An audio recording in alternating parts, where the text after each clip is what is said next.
we've got not a huge group today, so hopefully we'll be really interactive, and you're welcome to jump in with any questions or anything else. Thank you for that. We've got a lot of people that are not typically doing a lot of resales and recaptures. So we'll talk about some unique ideas for especially you guys who sell the fairly large products and services and may have a bit of time between one sale and the next. So thank you for that. Hopefully everybody has the workbook printed, and we'll go ahead and get started. So, all right. So the agenda for today, why resales, recaptures, and referrals. We're going to talk about the subscription business model and how to make it apply even if you may think it doesn't apply to you. We're going to talk about recaptures and referrals, and also success factors for all of the above. So feel free to jump in at any time if you feel like what we're talking about doesn't apply to you, because I promise by the end of the day, it will, right? Or at least by the end of the hour, it will. Okay, so most of the money, you probably already know this, most of the money in the aviation industry is made after the first transaction. And that is just because there are so few potential clients that we have. We're not doing retail. We're not selling candy bars or T-shirts or anything along those lines. We don't have a huge volume of customers or potential customers that we can sell to. So, we need to keep selling to the same airports, keep selling to the same companies, keep selling to the same fleet operators, keep selling to the same entities over and over and over again. And that is good and bad. It's bad if you're always in prospecting mode, but it's really, really good if you are in relationship building mode. And if you're thinking like a subscription and you're thinking like, how can I offer more value to the customers I already have? So hopefully that makes sense. And will make more sense by the end of the day. And you can tell me if it doesn't. In fact, So, go ahead. we know some sales guys who very important to them. They are more interested in establishing a relationship before they even talk about products. Right. In fact, we have one sales guy who teaches a course that says, with the right 100 people, with a network of the right 100 people, you can run a multi-million-dollar business with no more than 100 people in your network that know, like, and trust you, and are in the right situation and in the right place. Okay, so what we have on the screen is a lot of math. Don't throw up your hands and run away. But this is customer lifetime value, and this is a really important concept, especially in aviation. So customer value is basically the transaction value times the average customer lifespan. And if you take that customer value down a level, it breaks that down into the average purchase value times the average frequency rate. So, and then it breaks that down even further, into different ways to calculate those things. But one thing that we added to this is plus the value of their referrals. So that's something that we need to add into that. And it's kind of hard to calculate the value of a referral. Is this somebody that you would have gotten eventually, or is this somebody you never would have met? Did they buy more from you because they know this person? Did they buy from you at all because they know this person? And we may not always know all of these variables, but all of them factor into average customer lifetime value. And this is one of the most important factors that we can keep track of in the industry. And it's so much more important to us than it is to people in retail or people who sell cars or people who sell anything else.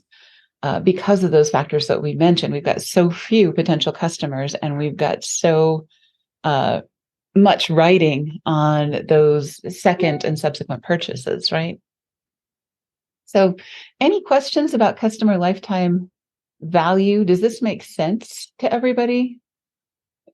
Anybody confused about other than the fact that it's hard to figure out what the factors are, how that's calculated. And if you have a CRM or a customer relationship management tool of some kind, sometimes the software will figure this out for you, because, if you've had the same customers in there for 10 years, they can tell you how much you've made from that particular customer. It may not automatically figure out referrals or the value of referrals. I got a question. Uh-oh. Okay. Yeah, this is gonna hopefully make you think. Uh-oh. So we have, I'm gonna use the word we had Mhm. 2 or 3 customers that departed for reasons of their own, but they still make referrals to us. So does that still add to their customer lifetime value, even Yes. though they're not customers anymore? Yes. It absolutely does. And people come and go. We have had customers that leave one company, join another company, buy from us again, refer other people, so this is part of the reason that this is so hard to calculate, because it's not, the customer is not the human being, or is not the company, it's a human being usually, right? True. That's responsible for those transactions. So, and often, we, in our CRM, we have a customer listed as a company. So, it's really, really hard. As a matter of fact, 1 or 2 of our customers that are not with us any longer have their referrals have far exceeded what they paid us. Exactly, which is wonderful, and we'll encourage that as well. And we'll talk about that when we get to the referral section. Any other questions, complications, examples? Just very quickly, I have a question. Excellent. For the average number of years a customer stays active, is that the lifespan of their business, or where they are your customer, or they are there in the market, whether you are winning from them or not? I would say the lifespan is calculated by your relationship. So from the time you first started having a relationship with them, they may not even be a customer yet, but they may be giving you referrals. Okay. So as long as you are in a relationship with that person, they have a customer lifespan. They may not always be a customer during that lifespan. So I guess it is a little confusing, because we say customer lifespan, but they may not even be a customer at the time that they are adding value to your business. Okay. Yeah. Okay, thanks.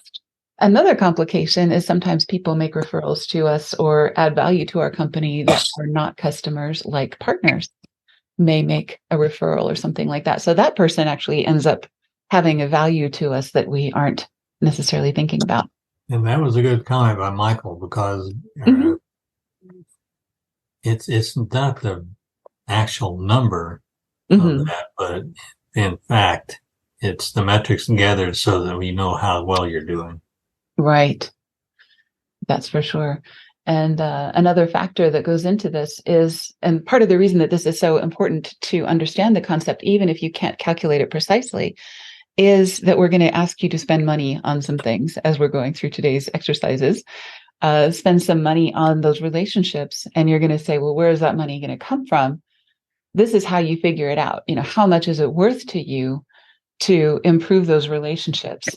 And it's a factor, or in proportion to your customer lifetime value. Jacqueline is exactly right. You develop the relationships for that purpose. Right. And if you're thinking in terms of relationships instead of thinking in terms of transactions, that makes life so much easier in the aviation industry. Yeah, because it is a small world, and we all know each other, and we all have more than the value of a transaction is the value of a relationship. Okay, carrying on. What we don't want. And we've all been here. In fact, I'm here this morning. We started with a lawn care company a couple of weeks ago, trying to get our lawn mowed. Our lawn never got mowed. We canceled. They are still trying to get us to refer and, repeat business and everything else. We didn't like their service to begin with. So what we do not want is robotic, crazy, nutty, overwhelming, obnoxious contact with someone to achieve this objective. So, we want to get past that and be very aware and very one-off in the way that we do this. There are some things we can do that are automated, but we're going to have to be very, very careful about what we automate and how we do it to make this not annoy our customers. Make sense so far? Does anybody know what I'm talking about as far as, somebody trying to get repeat business from you and driving you crazy? Has anybody ever had that experience? Perish the thought. Right. Okay. Well, maybe I'm the only one, but this is what we don't want to do. Okay. Every dang day. Thank you, Jacqueline. Absolutely. Okay. So what we want to do is start thinking like a subscription company, even if we are not. So, the subscription model has phases just like any other model. There's the acquisition phase, which is, what we call prospecting. And some of you have been to our prospecting workshop, so you know exactly what we do in that phase. There is a retention section. There is an upsell and a cross-sell section. There is a renewal section or churn. And what churn is people that leave us. The people that leave us each month would be our level of churn. And so, if we look at an ABCI, our company is a solely subscription-based model. We made that change several years ago for a bunch of reasons, and we're really happy that we did. But our churn rate is practically zero most months. We almost never have clients leave us. If they do, it's because they retired or left the company or something that is way beyond our control or something that we would have anything to do with. Exactly. And that's what we shoot for. Is how can we improve each of these sections: acquisition, retention, upsell, cross-sell, and churn. Reduce churn to nothing. Right, exactly. Okay, so if you think of your sales model, even if you are a broker, okay, you sell an airplane. You think of this as a single transaction. But if you look at it in the long term, step back from that and go, people tend to buy a new airplane it used to be 8 years. Now it's down to, I think, 3 years. Wow. Yeah, it was something. I know. Is Gene on the line? I don't know if he is or not. No? No. Okay. No. Right, exactly. He would know exactly what that cycle is, but it's shorter than it used to be. And, often it depends on a number of economic factors and other things. But everybody has a cycle. If you back up far enough, everybody will rebuy from you at some point in your cycle. So you just want to think about that in terms of those relationships and think longer term is really where that comes from. Okay, so we're going to give some examples and talk about how to do that. So Dana has a natural fit, software as a service. You're already here. But other things that people can do, if you're thinking about other things that your customers need that are relevant to the product or service you provide. So one of the biggest shifts in sales over the past 5 years has been to think in terms of solutions as opposed to products. So if you think of your product as the solution to a problem, what else does your customer need? What else is there in that situation that they need to do? So, even if you sell aircraft, your customers are doing taxes every year based on the aircraft that you sold them, right? So they're going to need consulting perhaps on their taxes every year. They're going to need consumables. They're going to need different things for their aircraft that they're going to need floor mats. They're going to need the catering items. They're going to need a lot of things that wear out or other things. These don't necessarily have to be things that your company produces, although you can expand your awareness into serving your customer better as opposed to providing a product. Well, they're going to need, at least at the end of the third year or thereabouts, they're going to need an appraisal. Mm-hmm. So exactly, you can work with some people to do that. Mm-hmm. Right. Exactly. Consulting retainer agreements, paid newsletters. A lot of people who are consultants or brokers, their information is worth money to the right people. So, having that inside information into the market and everything else is worth something. Whether you do that as a standalone or as a added value to a service you provide. Software as a service, of course, data access, people like JetNet and Airpack and the brokerage providers, provide data access. Short courses or webinars, training like what we're offering today. Those are things that add value to the relationship over time. And those are ways to add to your product. Some people that sell a very specific product can give training on that product, can teach people how to use it for good rather than evil, how to get the most out of what they sell, other things that you can do to make the most out of that situation, because people are in a relationship with you because you provide value to them.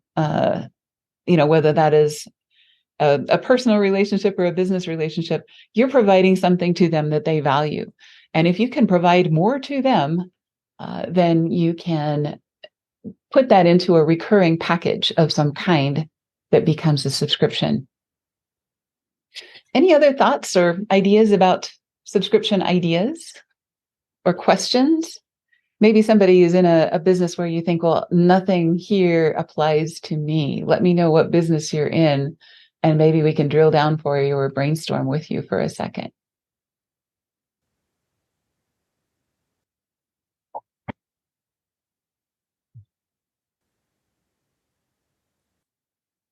Okay, well, we'll just move on and we can come back to this if we need to, but I guess you're all getting it. That's cool.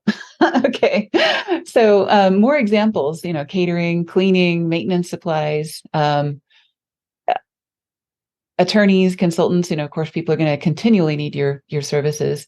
Flight Global, Speed News, those are examples of companies that have those subscription services. Salesforce or ForeFlight, those are software as a service examples.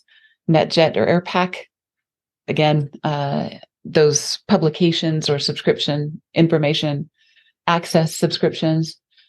King Schools has subscriptions. They used to just sell courses, and now they're selling memberships where you can get ongoing updates and other things. Cessna Training Online. We purchased a Cessna in 2006? 2008. And they provided some really great online training, and they send us stuff every now and then about this aircraft. We don't own it anymore, but we still get information from them, which is really cool. So they're continually adding service or adding value to that relationship. And if we ever buy another small aircraft again, a 172 actually would not be a terrible idea because of all of the things that we know about it. We're really familiar with it because of all the training they provided. The ACC Training Hub, that's a training subscription service. So those are some other examples of things that people are offering, either in conjunction with their primary product or as a separate product that creates a subscription. Everybody's after passive income these days. The Robert Kiyosaki idea about, buying an apartment building or whatever, and it's passive income. You don't have to do anything for it. Money just rolls in. I think passive income is a complete myth. There is no such thing as passive income. You always have to work for it, even if it's managing your investments or managing your property or managing your product or managing your relationship. So I think you're not going to be in business long. Right, exactly. So, I think anything that advertises itself as passive is BS. But recurring revenue, I do very, very strongly believe in, because we want our customers to be healthy. We want our clients to have healthy businesses, and we want them to keep paying us. We want to keep them having a solid income and all of those things for many, many reasons, not all of which are altruistic. But, the whole industry is healthier if people are making more regular income. So, if you can invest in things. And if you can create recurring revenue that is related to your product or service, then it's going to help with your primary sales. And it's also going to create that second income stream that's going to help a lot. And Jacqueline, you're absolutely right. The only thing passive is something you previously invested time into, and now you're just getting royalties. So you write a book, every time the book sells, you get a couple bucks, and yeah, the more effort you put into it over time, the more inertia is on your side. But I don't think it ever goes to zero. I don't think it ever goes to passive, right? Not true. Okay. Right. Okay. Carrying on. Okay. Here are some ways to make your subscription product more valuable. Your subscription should ensure an attractive outcome within a specific time frame. So as an example, when people start with us and one of their objectives is search engine optimization, we say, okay, let's pick your top 10 most wanted keywords. Let's get at least 2 of them in the top 5 spaces in Google within 90 days. That is a very carefully worded and carefully padded guarantee, right? And it depends on some things that are outside of our control, but we're pretty confident in it because we've done it multiple times for multiple people. So, you want to make keepable promises for 90 days of service, 30 days of service, whatever it is that you can promise, and then keep that promise. Or if you can't I'm sorry? Exceed that promise. Yeah, exactly. And if there's any reason you can't keep that promise, because of factors beyond your control, you want to make up for that in spades, so that they still feel good about the relationship. Another thing you want to do is highlight success stories, because customers love this, when you make them a success story. And also future customers are going to love this because you're providing an example of what can happen. We love doing one-on-one, small group live training, consultations, things like that. And we think everybody should be doing that. Whatever your realm of expertise is, you should be doing some type of training for that, either for future customers or for your existing customers, because that's one of the best ways to create an educated customer base that knows why they should purchase from you rather than purchasing from your competitors, and understands a quality product when they see it. Relevant products and services from partners.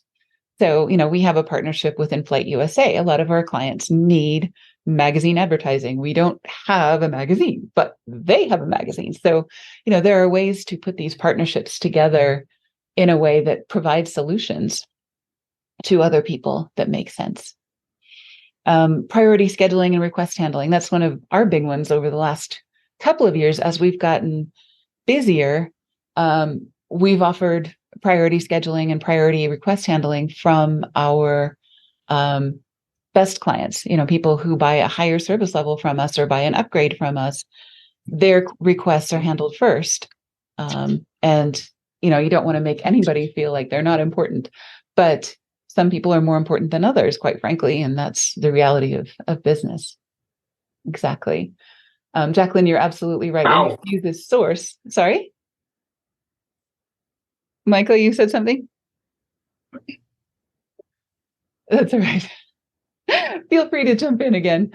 Right. And you want to offer on-site, you can send somebody out to a location for a training or a consultation. You can make those education programs provide continuing education credits. You can apply to be accredited by different organizations to make that worth more, have a higher perceived value. You can introduce customers to each other. That makes your relationship have a higher value to them being part of that group. And you can host networking events. We do this every year at NBAA. We have a breakfast where we try to get people together and thank people for their business, and also introduce them to each other and make that relationship more valuable and more fun for everybody, right? If you know each other and get along well and have a good time together, that's always a good thing. Mixing business with pleasure, I'm a big fan. All right, carrying on. So that was all about the subscription model, how to get those resales and make them happen faster, and how to make them happen, even if your business may not seem like it is a good fit for the subscription model. You can always add something or enhance your product or service. Okay, so recaptures. And This it is is revenue, not like the uh, IRS tries to zap you for recaptures too if you sell an airplane. that's true. So, We mean the term a little bit differently than the IRS does, right? yep. So this is recapturing somebody that got away. So you do a sales presentation. How many of you guys do proposals? If you can just let me know, just a quick yes in the chat, or you can raise your hand or whatever you like to do. Just let me know if proposals is a thing you do. We have a lot of clients who tell us that they spend a lot of time on proposals and a lot of time on sales presentations that don't work out for whatever reason. So we're having some yeses and some hands raised, and I appreciate that. That is so frustrating. It is time that seems like it was wasted because it didn't result in the outcome that you wanted. But a sales presentation, if it's done well, is never wasted because you have one more educated person out there that knows about your product or service more than they did before. Jacqueline has a great idea. She does questionnaires before she does full proposals. That's very, very smart. And we do that as well. We started doing that recently because we're getting a little bit overloaded with spending time on people before we know for sure that they're qualified. But if you do a presentation or a proposal to a qualified customer, it is never a waste of time because you can do this. This is a recapture campaign. This is the most expensive campaign we run every year. And it is also the most lucrative campaign because we get the best return from it. So basically, you take all of those people for the last year or 2 or 3, or however long it's been, where they will still remember your product or service and it's going to be relevant to them. And we're going to re-present to them because things are likely changing. Things change for them, things change for us. We now offer a product that we didn't. Things have changed for them. They're now with a boss that is a little more amenable to spending money, whatever. So what we do is we put together a list of people for our recapture campaign. And the list consists of customers who left for whatever reason, prospects that didn't buy, people whose last meaningful contact with us was up to 6 years ago. We found that's a good number for us because they still remember us, weirdly, and people have come back after that long for us. And we put together 20 to 50 names of the people that we think are the most likely to buy from us that meet these characteristics. Does that make sense? And we can pull this from a CRM. We can pull this from a spreadsheet. We can pull this from our Franklin Covey planner thing that we write in. We can pull this from anywhere that we have these records. And you just put this list together in a spreadsheet or whatever you need to do. So, and we sort and we resort and we pick and we cherry pick and we, go over the list till we have 20 to 50 names that we feel pretty good about. And then the offer is something that they wanted that you couldn't offer at the time. So these can be fairly custom to these 20 to 50 people because we're only picking, such a small group. And it could be something that they wanted that we couldn't offer at the time. It could be the same products and services that we offered last time, but things may have changed for them. And then we offer some kind of a bonus or a gift certificate just so that they have a reason to respond within a certain amount of time. There does have to be some kind of a urgency on this. They have to respond within 30 or 60 days to get whatever bonus or gift certificate it is. Otherwise, they think, oh, well, we can just start with them anytime. There's no need to respond to this particular campaign. We won't know whether or not our campaign worked. And, the urgency is just not there. So we have a list, we have an offer, we have a presentation. We like to include a mailed package, a package that goes in the mail, often in like a USPS flat rate box, either a small or a medium-sized box full of stuff. And this can be a brochure, a catalog, a book, a calendar, branded tchotchkes, something that makes it worth a box. And the reason we do a box and not a envelope is because it is a lot more likely to get opened, and because we want them to feel really special and really selected among these folks. So in addition to that mailed package, we also do social media contacts. We may host a special event for this where we're talking about maybe our new products or whatever it is. And we send a lot of emails. So we may do a 3-email sequence or a 5-email sequence to this list about this offer. And So we limit it to continental United States. Continental United States, yeah, because of the mail package. It's just not cost effective sending things elsewhere, sadly. So, any questions about this campaign? I'll show you what it looks like in a process map. So basically, we research them, we find out their current contact information. Oftentimes, they've changed companies. We check their LinkedIn. We do a bunch of things to make sure we've got their current contact information. Do they make the final list? Yes or no? If not, we just put their updated contact information back into our holding pattern. We had a workshop a month or two ago about the holding pattern. If you don't know what that is, you can refer to that. If they make the final list, then we send the Recapture package in the mail. We engage with them on social media. We may direct message them on LinkedIn or Facebook, whatever their drug of choice is. We engage with them where they like to hang out. And we send them 3 to 5 emails. So again, we are not doing this. This is not a bombardment.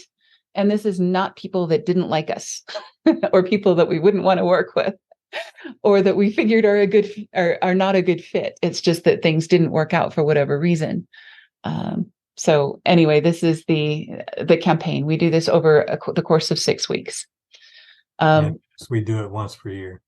Right. Yeah, we do it once per year. It is time consuming, and it is something that I kind of dread because of the amount of work that goes into it. But it is very much worth it. And then we dread. We dread. Yeah, John does all the mailed packages. He puts those together, and he also does a lot of the number crunching and things like that. So anyway, the outcome of this, or the call to action for all of this, is another consultation or a scheduled appointment, especially if we haven't talked with them somewhere from 9 months to 6 years ago. So if we have another conversation, chances are we are going to continue with the sales process. And we have anywhere from depending on the year and depending on what we're offering, from a 20 to a 60% appointment rate from this. And then, from a 20 to 40% sale rate out of the people that we approach again. So, yeah, that's true. Those are good tchotchkes, the sponge envelope sealers or the little porcelain vats with the rollers, especially to people that do marketing, because if they're doing something like this, you're going to send a mailed campaign. The nice thing about the new USPS packages is they are self-sealing. You stick stuff in there, you seal them, you send them out. And even a 9x11 envelope are self-sealing. Right, exactly. Okay, and Dana says, if they re-enter the holding pattern, would you exclude them the following year? It depends. We would consider them the following year, and see if things had changed for them. Maybe their company is growing, maybe they weren't financially qualified, but now they may be. If something has changed that makes us think that they are a good prospect the next year, then yeah, they get bumped up on the list and they would merit a box, right? Okay. So anyway, you do want to figure out your ROI for this. And you have to calculate everything, right? So printing, postage, folders, books, calendars, tchotchkes, whatever it is that you're sending, multiply that by the number of people on the list. That's the cost of your campaign, plus people time. We need to figure that in as well. So, and there is quite a bit of time that goes in, especially on the research end, and that's the most expensive part of this whole thing.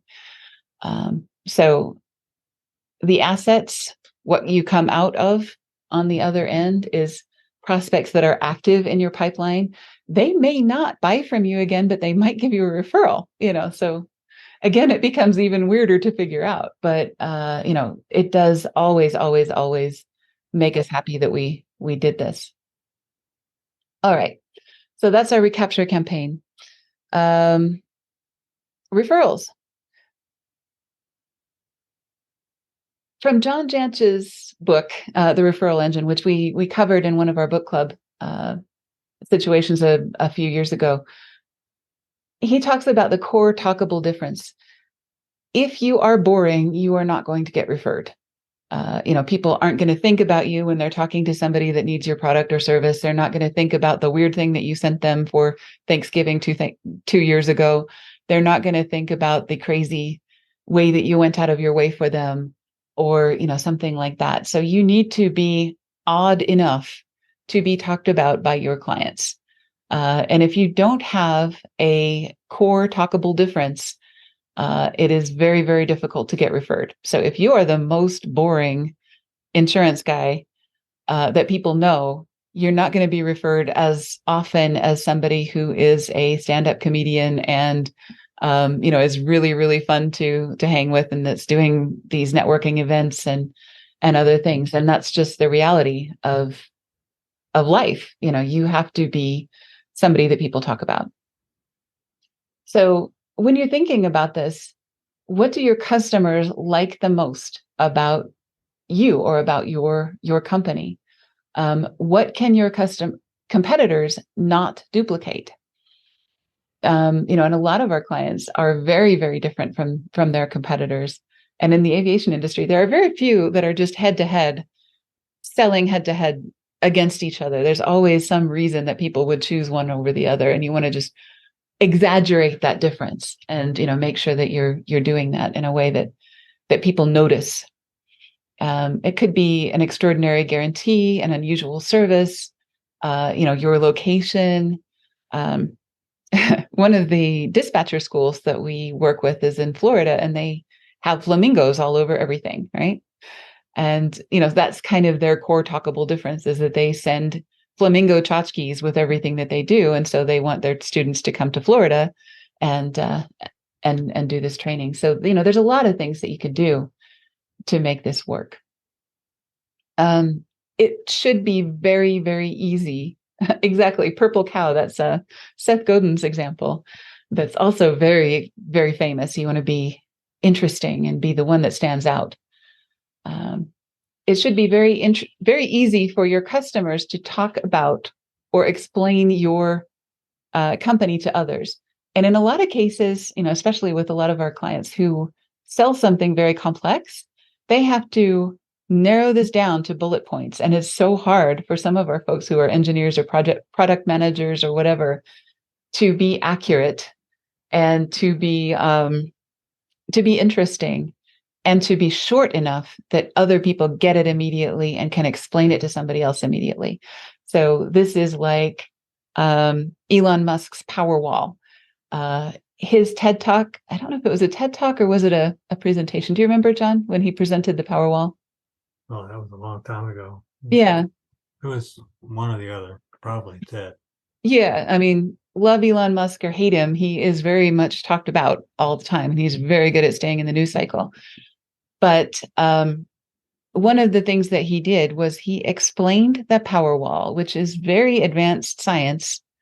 It's a battery, it's a solar battery, or I guess it will accept input from anything, usually solar, and store it and power your house. But he explained it in fourth grade language so that a fourth grader could understand it. And if you can't explain something simply, you don't understand it well enough. That's one key principle. And the other thing is that we talk about our Powerwall to anybody who will listen, because it's just cool and it works and it's great. So it's very much talk aboutable. Thank you for that example, Jacqueline. Long ago, mine was the adorable husky stuffed dog, the killer cup, and really odd things found at any other NBAA event. Yeah, it's not the pen with your logo on the side, right? Things that are really, really different. Okay. be outrageously convenient or outrageously efficient or outrageously something or other, something that is so over the top that people can't help but talk about it. So that's how you get referrals, is you have that core talkable difference. And the other thing is you want to have a entry point for referrals. So, people think, well, we could get a referral anytime, so I don't necessarily need to ask my customers for it. If they wanted to, they would refer us. But that's not necessarily true because they just don't think about it. They're busy with other things in their life. So things that you can do is, set the expectation early in the sales process. And we do this by sending out a sheet of testimonials in our blue folders. These are our customers that like us, that are part of what we do. And we also ask them, were you referred by someone? Who can we thank for our visit today? Or who can we thank for this consultation? So they know that we get referrals a lot. We're just saying, this is how things are done here. And people tend to behave the way that they're expected to behave. And if you are expecting referrals, they do that. Segment customers from partners. So you want to ask your customers for referrals. You also want to ask your partners for referrals and maybe do 2 separate campaigns for each of them. Okay. Create turnkey referral tools. And this is where we have to be very careful. As we mentioned at the beginning, you don't want to overwhelm people with a bunch of requests for referrals. You don't want to do this once a month. You want to make sure that you do this very carefully.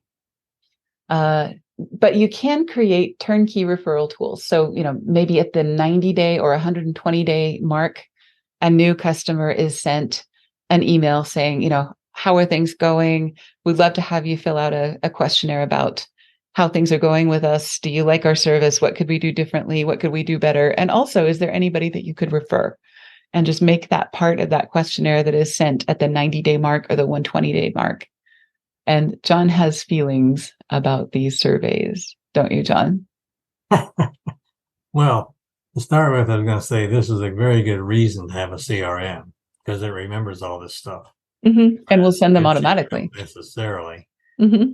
Yeah, the way you do it is one way, but I get tired of every time I talk to somebody, it's like within minutes, I get a thing that, how did you like whoever did whatever they did? Yeah. And who can you refer? Do any of your neighbors need lawn service? Yep. Not from you. But, right. If you only do it, infrequently, mm-hmm. and then monthly, whatever, mm-hmm. it's actually quite the thing. In fact, what's interesting is I went to a value-added retailer for my new firewall. And this guy sends emails twice a day. Ugh. And I almost blocked him. But then it occurred to me that every time he does that, these are quite a large organization in New York. They have lots of different products that it's nice to see mm-hmm. and dismiss. But it's in the back of my head, then I know what to do. Mm-hmm. Right, exactly. So if you're adding value, with every email and then having a line at the bottom saying, we love referrals, that's not as irritating as an entire, if that's your request. If you're getting more than you're giving, or if you're asking for more than you're giving, then it becomes a one-sided relationship. So you want to make deposits and withdrawals. We've talked about the emotional bank account before. Asking for a referral is a withdrawal. So you want to make sure that you've built up sufficient deposits before you ask for that withdrawal. Another thing you want to do is make sure that you are planning for logical collection of those referrals and logical handling of those referrals, and let them know what happened to their referral. I know Dana and Sonia referred somebody to me just recently, and I kept them in the loop, maybe not every detail, but, that person is now a client. And so, we're all aware of what happened to that referral. And even if they didn't become a client, I would have let them know, hey, this was not a great fit, but I still really appreciate the referral. And I'm really happy that you made that referral to us. And we'll do the same for you. If we ever run across somebody that needs your service, we will make sure that we mention ETT Aviation, and that's going to be at the front of my mind, because that's part of our relationship. That's part of what we do together, is give each other referrals. Okay, and then the other thing is to measure and adjust. So if you send out a request for referrals and nothing happens, then that was not a great request. It either wasn't personal enough, it was not the best time to send it. There was something wrong with that request. So you want to make sure that that's a good thing. And yeah, we love them so far, Dana. Just, so that's turning out to be a great relationship. So they're a lot of fun to work with. So, all right, we're actually finishing kind of early. One thing you want to do is delegate and automate some of this work. And we can do this for you by putting together campaigns. And we'll go back to some of those. So this requires a lot of work. And some of this you can outsource to somebody like ABCI. You want to put together a recapture package. We can help you source some of those tchotchkes. We can help you decide what goes in it. We can help you brainstorm what goes in that package. We can help you put the list together. We can help you engage on social media. If you're not sure what to say, we can do some coaching and some personal branding and other things to make sure that your social media is something that you feel good about.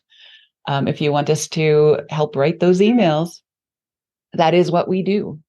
So a recapture campaign, a referral campaign, your subscription product. We do also, for a lot of our clients, we do educational products. So those are things that we can do for you and with you in a collaboration. So you don't have to do all of this yourself, is what I'm getting at in this situation. So anyway, that's basically all we had for today, other than the fact that I wanted to reiterate this one. This is Penn Jillette. I don't know if you guys know Penn Teller. We put this in our last presentation as well, but I think it's really relevant to this one also. The secret to magic is that I'm willing to work harder than anybody else thinks is reasonable. You need to be outrageous. You need to be over the top. You need to be that person. And if there was ever a good example of that, it is Penn and Teller. Right? Before you go away. Yeah. Dana had a question. Yeah. You had cross-sell versus upsell on one of the earlier slides. Okay. A cross-sell would be selling a different product. An upsell would be selling a larger version of the same product. So as an example, an upsell would be going from our silver level to our gold level, or gold to platinum, platinum to titanium, something like that, where they're buying just more of the same or a larger version of the same product. A cross sell would be if we sold something entirely different to that person. So, if we were to sell a magazine ad or something like that, we don't sell magazine ads, but if we did, that would be something entirely different. Or a lot of people sell brokerage services, and then they can cross sell something like a management service where they're managing that jet after the sale, managing the financials and all that other stuff for that person, managing the records and helping with the crew and all of the other consultation that they need. Maybe insurance would be another version of a cross sell. If you sold an airplane, then you sell them crewing, and then you sell them insurance, that would be a cross sell. So like Polly, you're starting to get really familiar with our stuff, right? So we have basic FCMS, but then we have vacation, and then we have pay. So is that upsell or cross sell as far as you're concerned? Can they buy those things separately, or are they all included in the FCMS package? No, in some respects they can buy them separately. Okay. If it's something that they could buy separately, but they're just not currently purchasing, then that's a cross sell. Okay. Yeah. If they're just buying more of the same, we consider that an upsell. And I don't know that it really makes that much of a difference other than vernacular. Both of those things are a good thing. And you do both of them in just about the same way. You just say, we can offer you more value, or we can get you a better outcome if we do X. And whether X is a bigger product or a different product doesn't really matter as much as for the sales process anyway. It doesn't really matter. They're done in the same way. It's the same type of campaign for an upsell versus a cross-sell. All right, thanks. Yeah. Great. All right. Any other questions, thoughts about anything we talked about today, or anything we should have talked about today that we didn't?